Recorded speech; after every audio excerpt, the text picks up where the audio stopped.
you left the States to go to the UK. Yes. Was the UAE the first country that you wanted to go to? There was circling around online that one of the mashayikh or scholars was saying that if you can't make Hijrah to the Muslim land, make Hijrah to Birmingham, right? I never considered Hijrah, but I did believe it was better than the United States. Like everything, they have everything. Roads named like Islamic names and stuff like it's absolutely, it's amazing. We rarely talk about like the hardships and the struggles. When I walked into my apartment, the security guard looked at me and he said, Darren, he's from Uganda. Darren, what's going on, brother? Today, I feel like I want to go outside.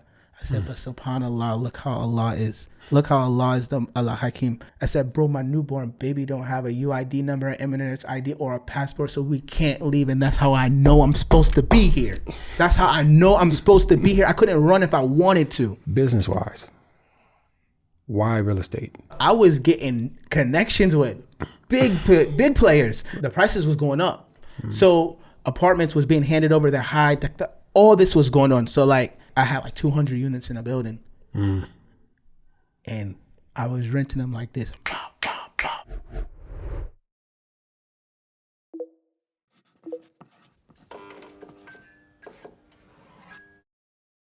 Get your copy of the Hijrah Handbook at book.makehijrah.com.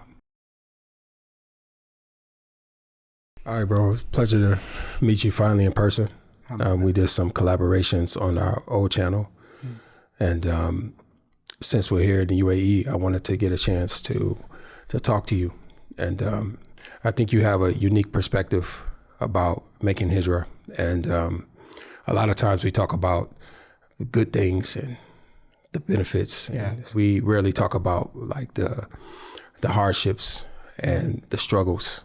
So let's start by talking about your journey to Islam. My journey to Islam, alhamdulillah, it began 2013, almost 12 years ago. MashaAllah. I was back home in USA. I was studying actually at close to here is the Art Institute of Washington. I was studying near Germantown. So you got Arlington on one side, and then you got like I think it's Northwest DC, which is Germantown, like really fancy fashion, high-end luxury stores and all that other stuff just across the bridge. I was studying at the Art Institute of Washington. And alhamdulillah, in this part of Virginia, there was a lot of Muslims, like halal food trucks. There was, there was a lot of Muslims there. Like my banker at Navy Federal, she was Muslim. Like I was having a lot of interactions with them. Alhamdulillah, everybody knows the story. I was working overnight job. I met the Egyptian brother, on and on and on. Took Shahada actually at Islamic Center in Washington. SubhanAllah, it was May 31st. Okay. So literally 12 years ago. So I took Shahada, and then like right after I started to learn everything. So before I didn't really do too much research into Islam. Yeah, I did a project on the Prophet ﷺ in art school, and I knew I was meeting the Muslims and things like that, but it was only like a couple of weeks that I was reading the book that I was reading, the Arkan, Islam and Iman. So the pillars of Islam and Iman, I'm learning the basics. Right. What every Muslim needs to know, I'm learning that.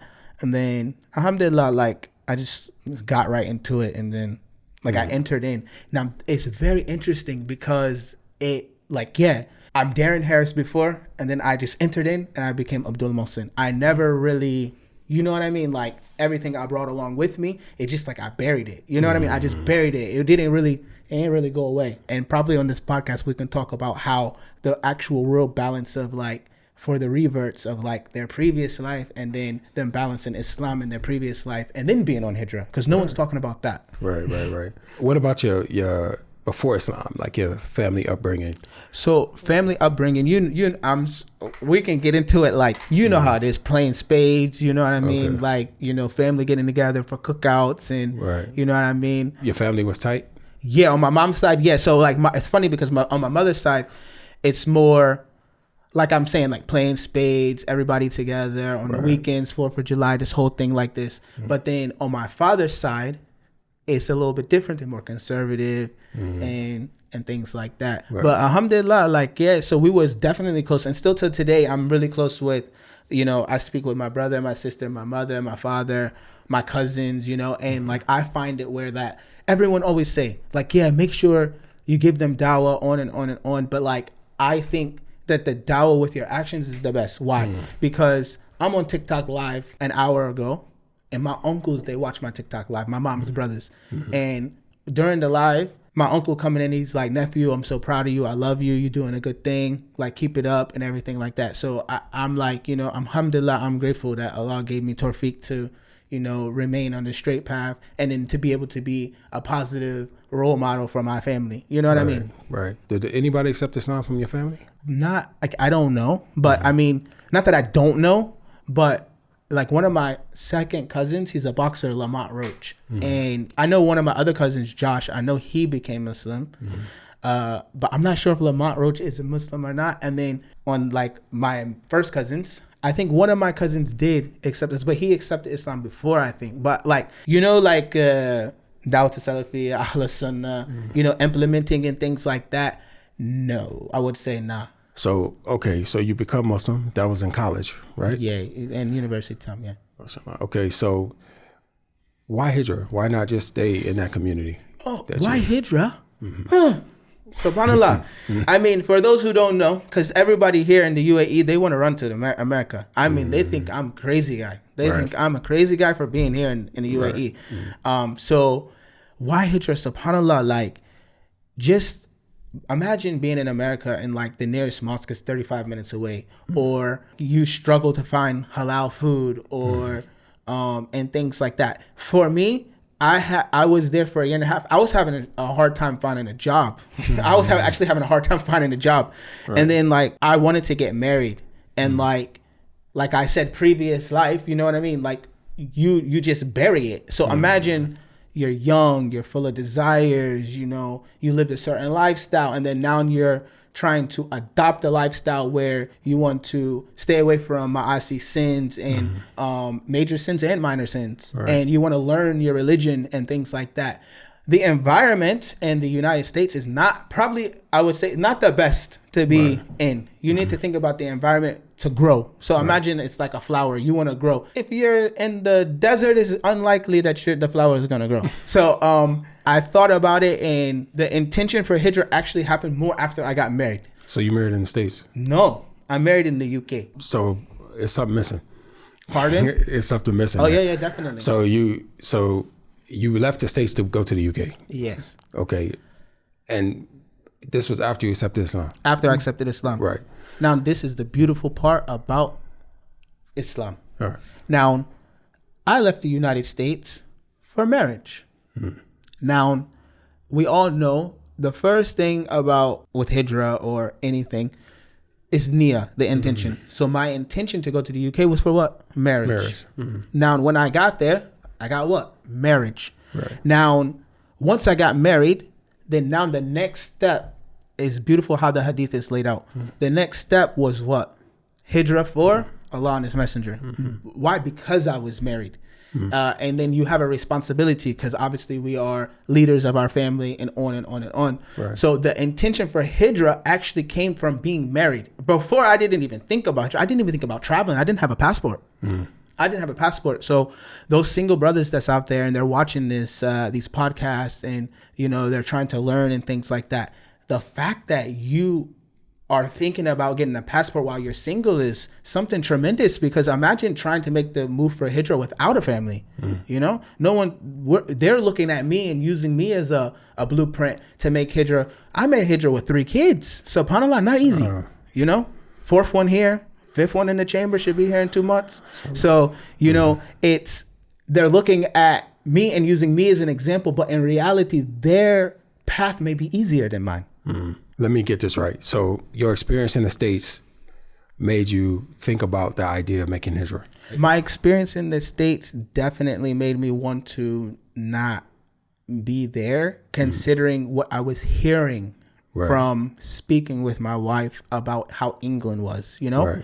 And I was wondering, what is England like? I want to know. And then like the community there in the United States, they're telling me you got to go to England and Birmingham and London, Manchester, the brothers are there and the dawah is like that, on and on and on. So I'm like, ooh, I got to get there, Right. When you went there, did you say, okay, well, I wanted to make Hijrah somewhere and this place is pretty decent. I can practice and meet people and blah, 100%. Blah, blah, blah. In the beginning, I did. I did believe that. Right. I did. In the beginning, I believed it. What changed your mind?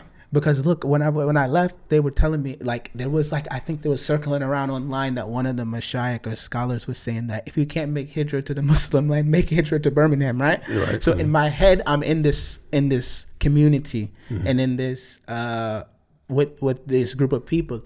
And I'm thinking that like, I never considered it Hijrah. I never considered it Hijrah, but I did believe it was better than the United States. Because in England, they have literally like towns full. I mean, schools, restaurants, masjids, like everything. They have everything. Roads named like Islamic names and stuff like it's amazing. Right. But still, you leave out of that little town and you go just around some corners, then you in England, it's don't get it confused. So for me, like the delusion of thinking that I was in something that was Hijrah or Dar Islam and things like that, it was like wearing a Band-Aid over a bruise. But then once the Band-Aid fall off, then you realize like, oh, whoa.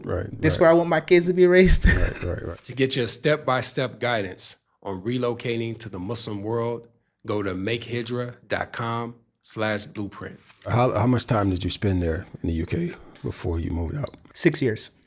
Wow, that's not a small time. Yeah, not a small time. I mean, I've been influenced by them in it, in it. I've been influenced by them, Wagwan, all these things, whatever. Like I've been influenced by the UK. Right. I mean, I married someone from there. My kids, 3 of my kids were born there. Right. So I have ties to it. As you see on my podcast, on my channel, many people are guests from the UK with origins to the UK. So like I'm kind of linked with the UK, whether I like it or not. Right. But alhamdulillah, I mean, it is what it is. Okay, so now, was the UAE the first country that you wanted to go to? What's the story with that? Why the UAE? The first place was not UAE. The first one was actually Egypt. You went? Egypt. You Mashri. Did I go? Yeah. Never, no. Okay. So I was looking online. I had an Arabic teacher. His name was Hisham. And there was a good brother, Samir Abdul Khalik. I'm sure you probably know him, right? Samir Abdul Khalik. No, I'm a graphic artist. Yeah, graphic designer. So I'm studying Arabic with this Hisham, random guy online from Egypt. And he was like, I want to give you this brother's number. He's American. So he gave me Samir Abdul Khalik's number. So I'm messaging him. And like he was there and I was getting advice from him about Egypt. And then he was leaving out and he was like, yeah, on and on and on, Egypt, yeah, but I'm moving on. So I'm like, okay, bro, where you going? And like he came to the UAE. So then when he said all like the whatever about Egypt, I was like, do I want to go there? Really? Like, what will I do for work and providing? Because at that moment in time, I was mostly worried about providing. I was still studying and I'm going to the classes there in the UK, on and on and on. But then the responsibility of like, I can't just sit around studying through books all day. Like I really got to provide for my kids. And these kids, they coming. They coming. Right. So I said, all right, cool. What I'm going to do? So then I kind of was like, all right, Egypt, left it. Then I found myself in this group. I wish I can find this group. I was in this group for Tangier, Morocco. Oh, okay. Aki, I am not going to lie to you. I'm not scared to say it on the podcast. Me, Morocco, I couldn't make the intention clear for Allah. I was saying if I go there, I'll take a second or third wife. Wallah. I'm saying, wallah, I will go to Morocco, I'll take second or third wife. I'm being honest. I have to keep it real. I can't lie. I can't lie. So I was like, I can't keep that. My intention, I was struggling with the intention. Like, this ain't straight. I can't focus for this one. So then something had came across for the UAE. I was looking at Virtue Zone and it was like 40,000 dirham. And I was like, yeah, cool, no problem. 40,000 dirham to get residency here? That's 10 times the price for it. And really, it's 10 times. So I was like, all right, cool. Like, I'll do that. So for like 9 months, the whole 2021, throughout the COVID, I was like honestly really thinking about just coming to the UAE, paying 40,000, setting up a business. Right. I was going to do that. Right. Then I came across a real good brother from Philly, who does these services, and the price he quoted me, I don't even care what he quoted me. I won't say what he quoted me. I don't even care. But it was like, he from America and he's saying this price. I'm on it. So I flew out, got my. It was less than 40 or? Way less than 40. Way less than 40. But then during the consultations and stuff, he gave me some realistic numbers where it was like, if you're going to sponsor your family, you're going to take an apartment, this, that, it's going to look like this. Right. And when he said it's going to look like this, I was like, oh, that's more than 40. I think maybe it was more than 40. But like, it depends how you do it. Right. But I was like, whoa. And then I was like, all right, cool. I'll take my time while I do it. So I came out, alhamdulillah, got my visa, got my Emirates ID, went back to England. I'm in England now. Now this is how the shaitan come at you. I'm in England. I'm chilling. Allah was blessing me in England for this. And I had the money. I was like very active on my YouTube channel. Alhamdulillah, a lot of money was coming from there. I had different avenues. Like, it was very good. And then I just called one brother, this guy from Ensar Group. Like, I'll say it, like Ensar Group. And I was like, yo, bro, I'm out here in the UK, but like I got the money. What should I just come? Like, what should I do? And he gave me like really good advice. Was like, if you're there and you have the money, like you should really like leave, especially if you already been over here. And I was like, all right, cool. And then I just went home, logged on, booked the flight, one-way flight, Kaliwali by myself. All by yourself? I came first by myself. I told my wife, go to your parents' house for like 2 weeks.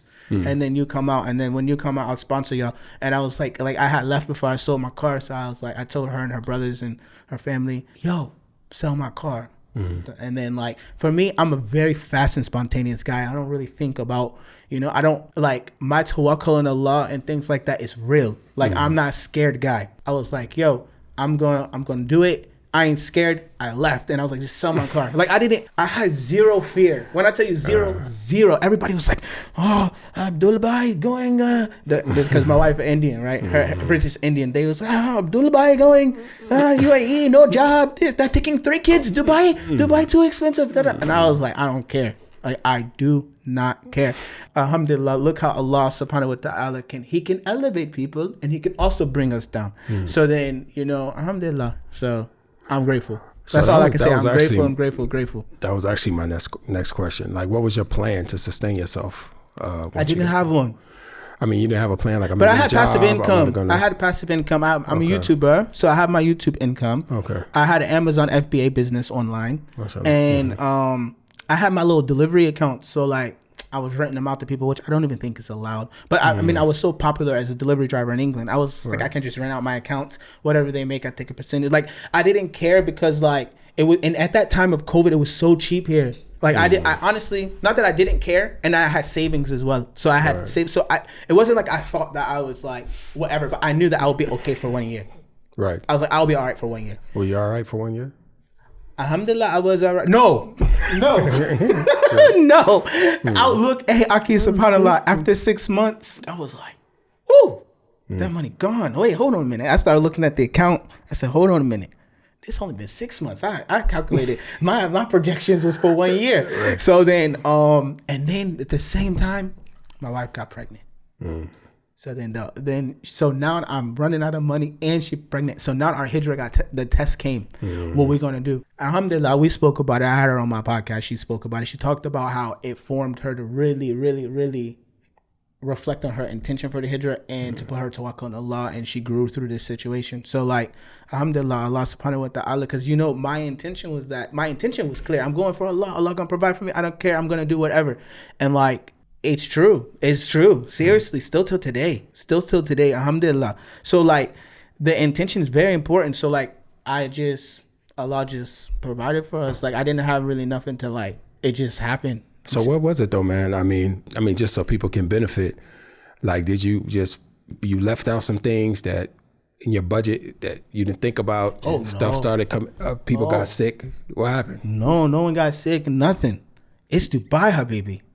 It's the life. I mean, you find everything halal from back home. You can go and you can have like all the stuff you used to have before Islam, but it's halal, and you're at Dubai Mall and it's amazing, and you have all these attractions, the kids, and like it's the life, and you know you must enjoy it as well. We must be balanced, but I learned balance from this, obviously. I mean, but you must enjoy it. You know, we was not carefully spending or nothing. We were just enjoying it. Like we were just enjoying, especially with the kids. Like we were going to everywhere, to all the events. Like I think it was Expo. And if you go to Dubai Mall, one thing about Dubai, if you go to Dubai Mall, just know you're spending falus.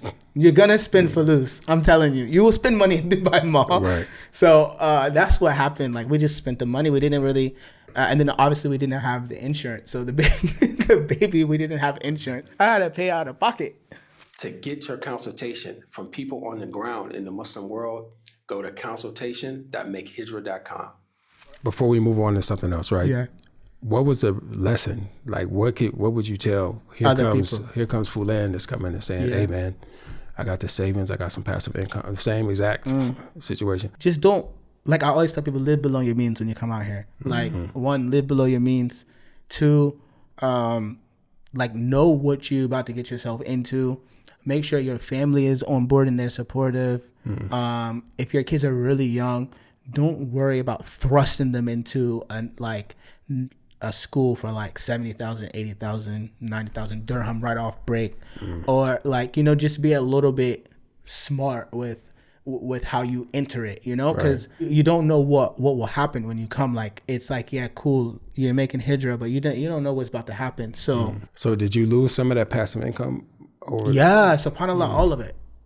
Like I lost everything. Like I didn't. That was part of the reason that after 6 months it was like that, or no? It was like it happened. It's subhanAllah. It's so wild how like the Amazon FBA thing slowed down. The YouTube thing went from like, I'm not scared to say the numbers, whatever. It's like, let's say like $900. It went from like $900 to $200, like just whoop. But from going from UK, the delivery driving and changing the content to like Hijrah and this, that. And it's like, you people need to actually watch it, man. Because it's like, I done this and I left delivery driving to talk about something noble and like the money just dropped. But it's okay. So the YouTube money dropped, and then all my accounts, like some guy one day, he asked me for an account, my Just Eat account, which is equivalent to Talibat. So this guy, he took the account and he banned it. He got it banned in like 5 days. Like he took the account from me and he was doing stuff on my account and it got banned. So then that has stopped. And then like I slowly starting to see that the money that was coming in from the West was going down. So then I had no choice but to eat from the land. I had took like a little summer gig. I did that, alhamdulillah, that worked out. And I did a couple of other things like real estate things. And then like I was like, okay, I see how it is. And like, so that was here, huh? Here, yeah. In the first 7-8 months, like that. Right. And then I got into real estate and I came across a really, really, really, really, really good opportunity with a really good company. And I always say, I'm grateful to Allah, and I always give them a shout out. Benefits Properties. Well, I'm a real estate agent. I have my own company. I really shouldn't be shouting out another company, but anyways, they helped me out. Right. And yeah, like I started doing real estate, and then and alhamdulillah, it worked out. I want to talk about the real estate game here, but before we do that, why not just say, you know what? It's not working, and let's try again. Let me go back over here, and then because you say you're doing well in the UK, and then but obviously you persevered. There's something there that made you decide to just keep going and just So even till now, I really want to talk about that. So the whole 3.5 years, there was only one time I ever thought about packing up and going, and the reason why, before me thinking that one time that I would do it. The reason why I never did it or even let the thoughts come to my mind is because I always thought that if I went back, I would be a failure. Meaning not necessarily with Allah, but in the eyes of the people. I cared what the people thought. And I was like, oh, I'll be a failure if I go back. People will say, oh, this guy, he gone there. He didn't have job. Look, he should have had job. He should have done this. He should have done that. Look at him. He's back with all these kids and da-da-da-da. Now he needs to start over, on and on and on. And that was the reason why I didn't think about it. Right. Now, obviously, I continued to persevere and go through it. But then there was one moment I was working for that company that helped me out a lot, and something happened. We went separate ways. Now, when we went separate ways, my they canceled my visa, but my passport only had 4 months on life. So I couldn't get a new visa unless I got a new passport. So I was running around. I was at the police station. I was at Weir. I was running around like a headless chicken because like I need to hold my wife and kids' visas as well. Right. And there's a new baby. There's a brand new baby. She's only 1 month. So it's an emotional thing as well. You're thinking my 1-month-old baby don't have a UID number. She don't have a passport. She don't have an Emirates ID. I need to hold the other family. I don't have a visa. I just lost a job. Right. So I had went to the American embassy and I called. I said, I need a visa. They said, I need a passport. They said, we can give you a passport today for 1 year. But with that passport, you can't apply for a visa. I said, no, I need 10-year passport so that I can apply for a visa. Right. And they was like, it could be 13 weeks. And I was like, because now you got to realize the visa thing here is every day that you overstay, you got to pay a fine, 50 dirham per day. I was like, all right, do it.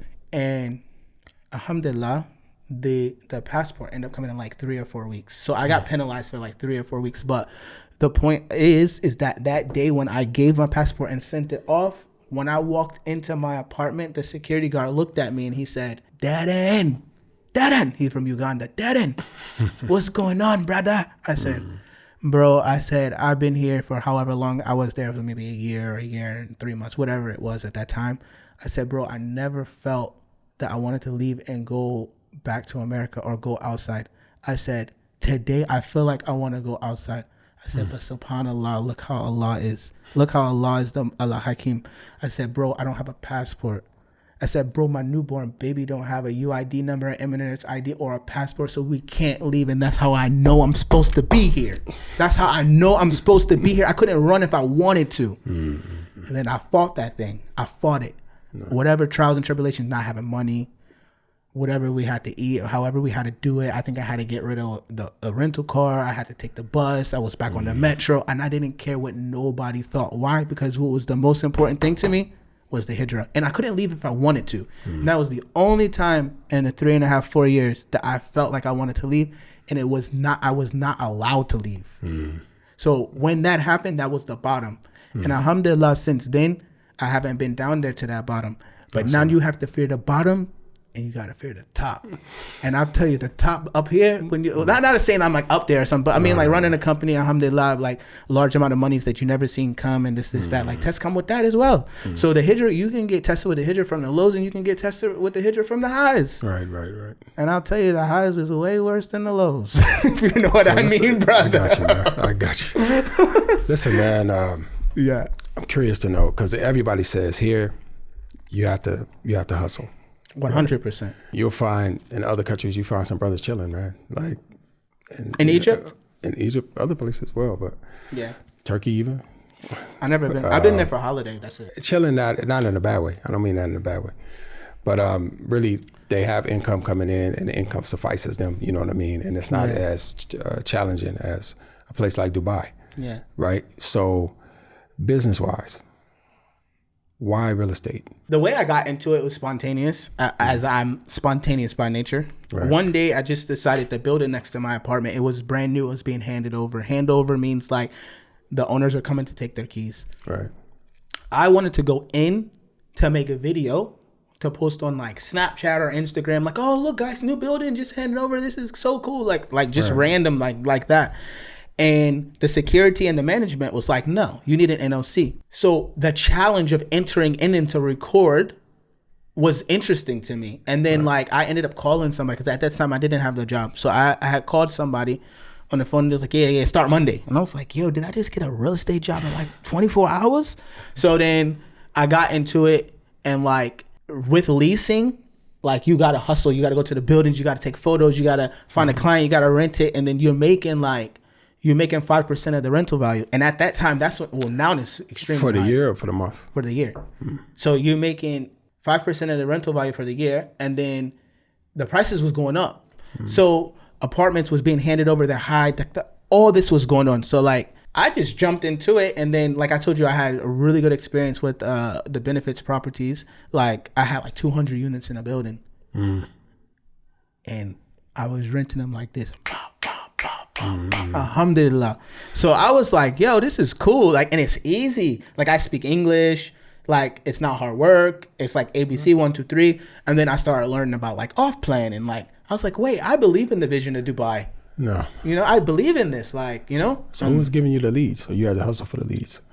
See, I'm telling you, alhamdulillah, Allah blessed me big time, because the leads are coming from the websites, Bayou, Property Finder, Dubizzle, all this. But I was in a very good position because the company that I was working for, the guy was a huge influencer. So he had all the local owners. So I was working with like locals, like army people, pilots, police officers. Like, so I was getting connections with big players. So, and me, I like to talk. I like to talk. So I had made really good connections, and then I made it my duty to like deal with them on ihsan, like good, deal with them real good. They love me. Still to the day, I'm working with them. So it's like, it worked out that way. And then obviously with real estate, I started to learn about it, and I started to see the vision of Sheikh Mohammed bin Rashid, may Allah preserve him. Like, oh, he has this vision. Like he wants people to move here. Like they want to make this like nice and everything. Like, and I believe in it. I was like, yeah, man, I believe that that's good. That's dope. Like, we should give people the best life. This is a Muslim country, on and on and on. I said, I'm all for it. And I just started going for it. Of course, alhamdulillah, in real estate, you can, and this is a very big misconception, you can stay away from the whole riba and this, that, bro. I don't do no mortgage deals. I haven't done a mortgage deal in 3 years. I don't even come near it. Straight cash, straight fulus, straight cash money. If it ain't cash, don't come. I don't do it. I don't do nothing. So I'll do secondary cash, I'll do leasing, and I'll do off plan. And a lot of the times with these off plan developers, you can do the little clause with no interest and things like that. Alhamdulillah, it's a path, it's a way. I'm doing it. Yeah. So the education piece was with the company you first started to work for. Like, how did they educate me? No, they chucked me in. They just chucked me in, like, just here's some keys, go. I started learning with the Pakistanis, like the little Pakistani guys that don't speak no English. I'm chilling with them. Well, maybe I'm wrong. I'm thinking that in order to sell, you have to be, or at least appear to be, knowledgeable on how things go. I close deals. I say this all the time. I close deals in slippers. But I should wear suit. And like sometimes it depends. Like if you came to me, he's like, Aki, I want to meet you for real estate. I'm gonna come in a suit. I'm gonna come respectful. But most of the time, I'm in slippers, t-shirt. Sometimes when I go to work, I'm wearing sweatpants. It's like, I mean, I'm not the typical guy for Hijrah. I mean, alhamdulillah, but I'm a wild card. Yeah. Nah, man. I mean, we need that. People are different. People are diverse, but diverse backgrounds, everything. Yeah. So you gotta, I think it's inspirational of people that can resonate with you and resonate with your story. That's what's taking them to the other side of the fence. Like they're on the fence, now they're saying, okay, I seen he did it, and I seen he did encounter some difficulties, but look at him, like he's still going strong. A lot of people, man, I saw so many people just pack it up. Nah, I'm not one of the faint heart. Alhamdulillah, Allah gave me a heart of a lion. I'm not quitting nothing, and I'm putting it in my kids. They gotta have them like lion hearts too. What's that stake at? Like we going where? We going back where? I'm going back out Virginia Beach, Norfolk. I'm going back DC, where my cousin just got, you know what I mean, murdered. What? I'm going back there. Right. No, I'm not. I'm staying right here. So how has it changed you, man? How has Hijrah changed you as a person? I'm gonna be honest. I'm not scared to say it. Hijrah brought out Darren, meaning who I was before. Now, this is like, you're gonna have many different tests. Maybe you don't have money. Maybe you have a lot of money. Maybe you are you're feeling extremely high iman, and you see everybody else below you. How you gonna act? You're gonna belittle people. This stuff. Sometimes you may have a low iman, and then you got everybody that's around you. You realize if Allah love you, if you got a lot of people to advise you. Then another level is that, like, how can you, especially if you're a revert, if certain traits or certain ways that you was upon before start to creep back, and on, how you gonna fight it, what you gonna do, all that knowledge that you sought before you came, now it's time to put it in action. You're in a Muslim country, you're with a Muslim ruler, on and on and on and on and on. So for me, alhamdulillah, it's a tremendous nitma to be able to experience all the different tests, to experience the ups, the downs, the roller coaster. I love it. I love it, you know? So Hijrah has changed me tremendously, you know? It's amazing. If you would like to support our productions and share in the reward, inshallah, go to fund.makehijrah.com.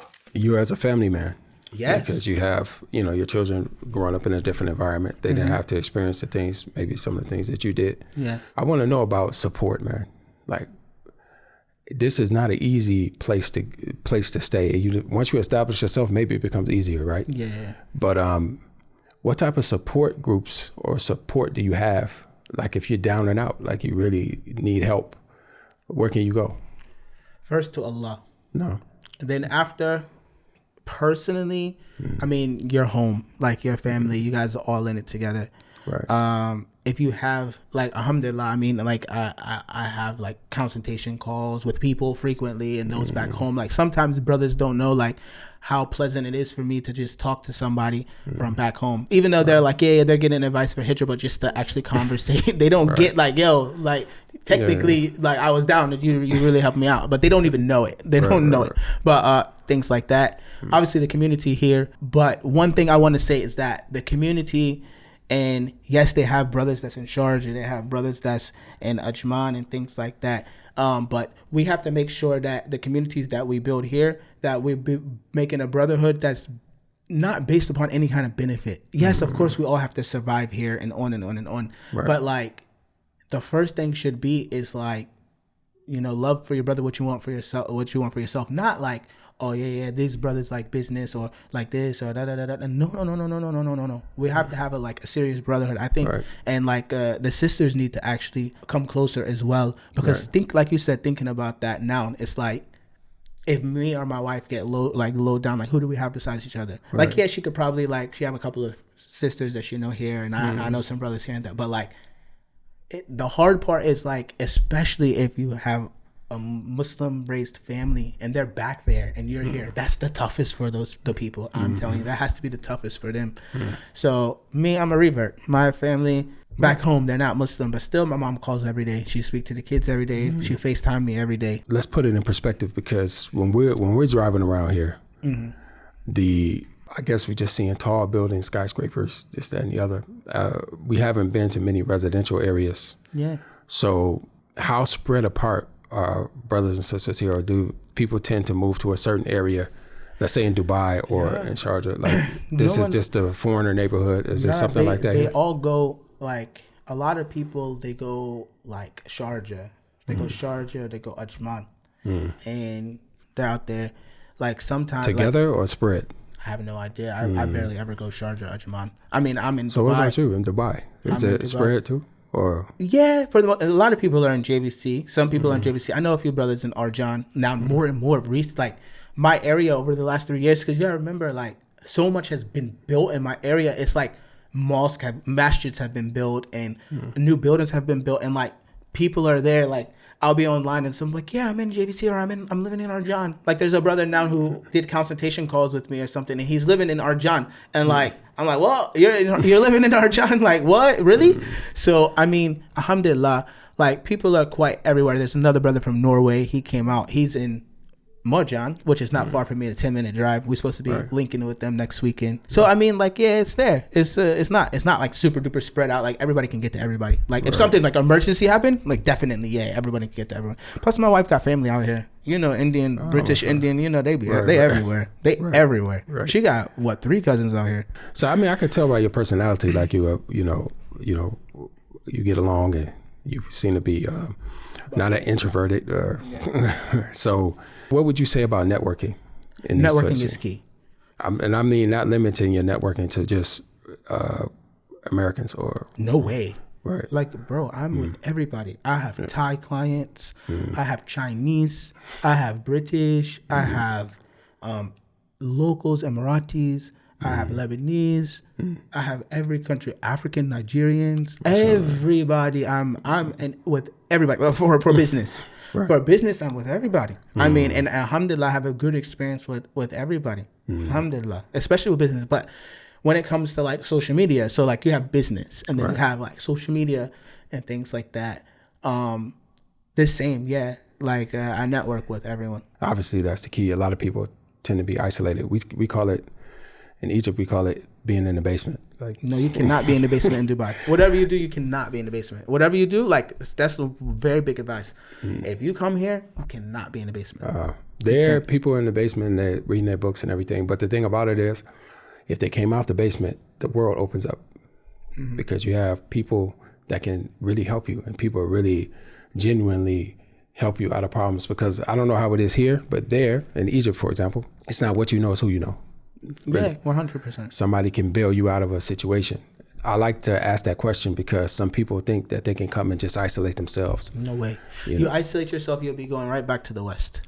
Seriously, real talk. And this is the reason why I always say to people when it's consultation calls, like, are you sure you want to go to Sharjah and isolate yourself and things like that? And Samir Abdul Khalik, he gave me a very good advice. When I first came in 2021, I was like, and I said the same thing that everyone says to me. I was like, yeah, where are the classes? Where is this, that? I'm just going to study Arabic and go to the classes. And he was like, whoa, you going to what? Right. He was like, listen, this country ain't for you to just go and just be like sitting at Masjid Aisha or, Masjid Abdurrahman with Sheikh Khalid Ismaili or Sheikh Mohammed bin Ghalib. You just can't just go there and just sit and think that that's what you're going to do with all your time. You got to hustle out here. You got to make some money. You need to survive. And then like I looked and I was like, huh? And I was like, really? And like that was in 2021, but I was like, nah, I'll be all right. I'm doing X, Y, and Z, and I'll be okay. And then he was just like, he was like, all right. And I was like, yeah. So he definitely told me, and I remember I used to always say like, because obviously I had worked for another company, like a real estate company, a British company. They're very professional. I had to wear a suit every day. I was there for like, I think 7 months after the whole passport situation or whatever. And I remember I used to always say, oh, I want to wear t-shirts and flip-flops. I still did wear flip-flops when I closed the deal. The day I closed the deal, I wore flip-flops. But like I had to wear a suit and things. I had to do something which I was not used to doing. Did I feel like I was like being cliche, like, oh, I'm wearing a suit like every other real estate agent in Dubai? But it's weird, like the way people perceived me when I was wearing the suit was like, they just like, oh, this guy is like, oh, mashallah, this is that. And I was like, whatever. But yeah, it is what it is. Alhamdulillah. Okay, so I have one last question for you, bro. All right, cool. From country to country, there are different dynamics. Yes. For example, let's say Turkey instead of Egypt, but Egypt is saying technically everybody's Egyptian. Like this guy's Egyptian, this guy. Like, you'll find foreigners, but the foreigners are sprinkled amongst Egyptian. The same in Turkey. Yeah. Like the foreigners are sprinkled amongst them. But the Gulf states are a bit different, and it's just different in different degrees, right? So let's talk about UAE for a second. How important is it? Because since the locals are less than the foreigners, is that right? Yeah. So how important is it to have relationships or build relationships with actual Emiratis? You cannot force it. It's something which naturally happens. Now, Emiratis, alhamdulillah, are some of the most beautiful, kindest, hospitable people I have met. When I say they're amazing, mashallah, they are amazing. Allah bless them and bless the country. They are amazing. Now, I wouldn't say like it's like really important that you need to, but if you come across and you make an Emirati friend, you never ever want to sever that relationship. You understand what I mean? You don't want to lose that relationship. Me, alhamdulillah, I would say I do have Emirati friends, meaning like I could call somebody right now and the person, I would not say what they do or who they are or how old they are. I would never say that or anything, but I could call right now. He gonna answer. He gonna answer. Abdullah, what do you need? Like that. No. So, it's important, but I wouldn't say it's like, oh yeah, you have to. Right. But then again, it's not just only Emiratis you may need to have friends with. If you don't have an Indian and a Pakistani friend, brother, you're in trouble. Why? They're 50% of the country. Who's in the typing centers? Who's the ones doing the visas and things like that? If anyone pays close attention, go to Amir Center, see who's working in there. Indians, Pakistanis.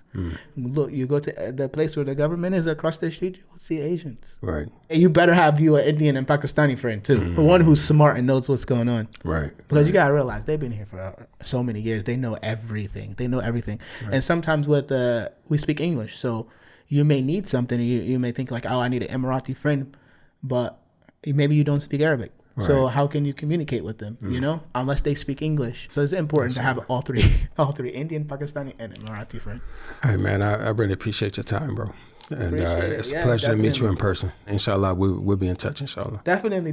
I'm happy. I'm happy to be on here and be able to try to benefit people.